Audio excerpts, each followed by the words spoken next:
रहमानिर्रहीम। ईद नमाज़ पढ़ने का तरीक़ा क्या है?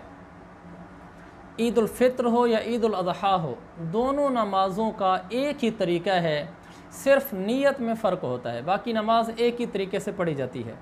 एक तो ये ज़हन में रख लें कि ईद नमाज से पहले ना अज़ान है ना इकामत है, यानी नमाज से पहले कोई अज़ान भी कोई नहीं कहेगा और ना ही कोई इकामत और तकबीर कहेगा।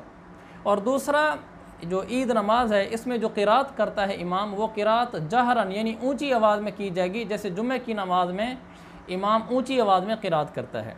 अब हम ईद की नमाज़ पढ़ने का तरीका अर्ज़ करते हैं। नमाज़ पढ़ने का तरीका ये है कि सबसे पहले ईद नमाज की नियत करेगा। यूँ कहेगा, या अल्लाह, मैं 2 रकात नमाज ईद उल फ़ित्र वाजिब 6 ज़ैद तकबीरों के साथ पढ़ता हूँ।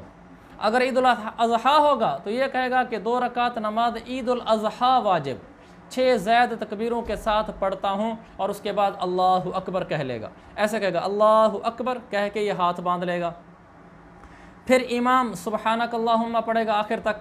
उसके बाद सुबहानक अल्लाहुम्मा पढ़ने के बाद और औज़ बिल्लाह पढ़ने से पहले इमाम 3 ज़ैद तकबीरें कहेगा, मुक्तदी भी उसके साथ कहेंगे। तकबीरें कहने का क्या तरीका है? सुबहानक अल्लाह पढ़ने के बाद फिर ये इमाम कहेगा, ऐसे मुझे देखें, इमाम कहेगा अल्लाहु अकबर कह के ये हाथ छोड़ देगा। फिर दोबारा कहेगा अल्लाहु अकबर, फिर हाथ छोड़ देगा। फिर तीसरी दफ़ा कहेगा अल्लाहु अकबर, अब फिर ये तीसरा अल्लाहु अकबर कहने के बाद ये हाथ बांध लेगा जैसे ये मैंने बांधे हैं। तो अब ये तीसरी अल्लाहु अकबर कहने के बाद हाथ बांध लेगा। अब पढ़ेगा आऊज़ु बिल्लाह और फिर बिस्मिल्लाह और फिर सूरह फातिहा, और फिर उसके बाद कोई सूरत मिलाएगा, फिर रुकू में जाएगा इमाम, फिर सजदे में जाएगा। फिर सजदे से जब उठेगा इमाम तो पहले सूरह फातिहा पढ़ेगा, बिस्मिल्लाह पढ़ के सूरह फातिहा पढ़ेगा, उसके साथ कोई सूरत मिलाएगा। सूरत मिलाने के बाद फिर 3 ज़ैद तकबीरें कहेगा, मुक्तदी भी ये तकबीरें साथ कहेंगे। तो जब वो सूरत पढ़ने के बाद 3 ज़ैद तकबीरें कहने लगेगा तो यूँ 3 ज़ैद तकबीरें कहेगा, अल्लाहु अकबर कहकर हाथ छोड़ देगा। फिर दोबारा अल्लाहु अकबर, ये हाथ छोड़ देगा। फिर तीसरी तकबीर अल्लाहु अकबर कहकर अब भी हाथ छोड़ देगा। ये 3 तकबीरें जो ज़ैद थी वो मुकम्मल हो गई। अब रुकू वाली तकबीर कहेगा, जो गिनने के लिहाज से चौथी बनेगी, लेकिन असल में तो वो रुकू की तकबीर है। तो अब रुकू वाली तकबीर कहकर अल्लाहु अकबर कह के सीधा ऐसे रुकू में चला जाएगा।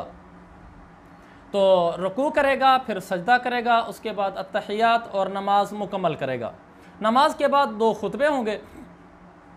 तो खुतबा जो है ये इमाम किसी किताब से देखकर भी पढ़ सकता है, मोबाइल से देखकर भी पढ़ सकता है।